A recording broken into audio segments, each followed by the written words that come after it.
Το συναίσθημα έχει δικό του τρόπο επικοινωνίας. Θέλω να σου γράψω πόσο σ' αγαπώ, μα ό,τι κι αν γράψω λίγο θα είναι εδώ.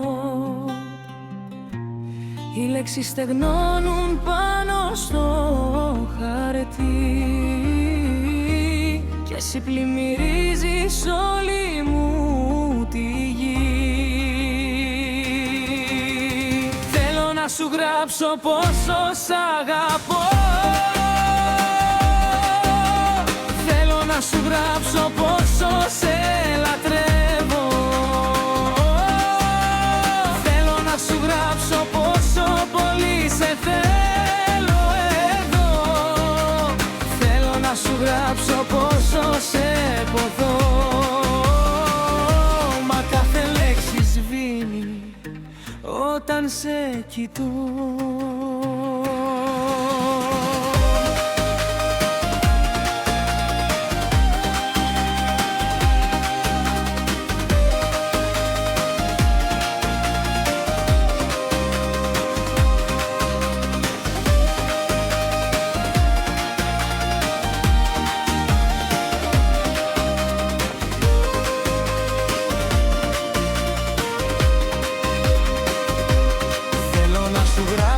Πριν σε κοιμηθείς, να έχεις την καρδιά μου δίπλα σου να ζεις.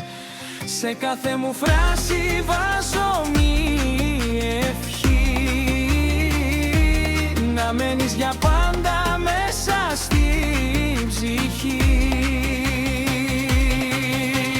Θέλω να σου γράψω πόσο σ' αγαπώ, θέλω να σου γράψω πόσο σε λατρεύω,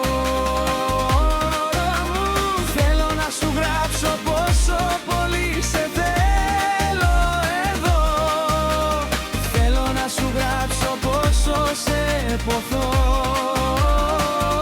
μα κάθε λέξη σβήνει όταν σε κοιτώ.